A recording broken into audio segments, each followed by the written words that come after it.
तो गाइज नमस्कार, फिर से आप लोग नए वीडियो में स्वागत है दोस्तों मैं आपको बता दूं कि अरविंद अकेला उर्फ कल्लू का एक न्यू गाना आया दोस्तों, जिस गाने का नाम है करेजा कटरीना नियन। यह गाना रिलीज हो गया है दोस्तों। इस गाने को कल्लू अरविंद अकेला कल्लू और शिल्पी राज ने मिलकर गाना गाया है दोस्तों। इस गाने को लिखे हैं छोटू यादव ने दोस्तों, और इस गाने में जो म्यूजिक दिए है रोशन विश्वास जी ने दिया है दोस्तों। रोशन सिंह नाम है उनका दोस्तों। इस गाने एस आर के म्यूजिक यूट्यूब चैनल पे आया हुआ है दोस्तों। ये गाना यह गाना रिलीज हो गया है, प्लीज़ जाके गाना जरूर सुनिएगा। इस गाने में नई एक्ट्रेस काम की है, जिस एक्ट्रेस का नाम है पारुल ठाकुर दोस्तों। नई एक्ट्रेस है और काफ़ी अच्छा गाना है, मैंने अभी सुना है दोस्तों। प्लीज़ जाके इस गाने को सुनिए और अपना प्यार आशीर्वाद दीजिए। गाना कैसा है आप लोगों के लिए?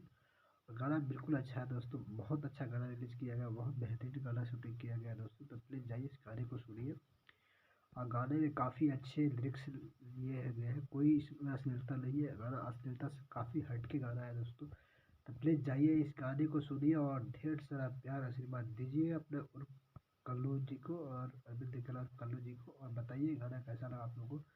तो प्लीज़ दोस्तों जाइए और फुल सपोर्ट कीजिए अरविंद कलाल कल्लू जी को। और शिल्पी राज ने इस गाने में गाया, काफ़ी अच्छा गाना दोस्तों। गाने का नाम है करेजा कटरीना लियन दोस्तों। गाना काफ़ी अच्छा है, प्लीज़ जाकर एक बार गाने को जरूर सुनिए और गाना कैसा लगता है जरूर कमेंट बताइएगा दोस्तों। दोस्तों आप लोग से रिक्वेस्ट है दोस्तों, वीडियो को पहली बार तो वीडियो को लाइक और सब्सक्राइब जरूर कीजिएगा दोस्तों। जो भी भोजपुरी से रिलेटेड वीडियो लाऊंगा दोस्तों, सबसे पहले आप लोग से उनका वीडियो पहुंच जाएगा दोस्तों। थैंक यू सो दोस्तों, मिलते हैं अगला वीडियो में। तब तक के लिए टाटा बाय बाय, ओके।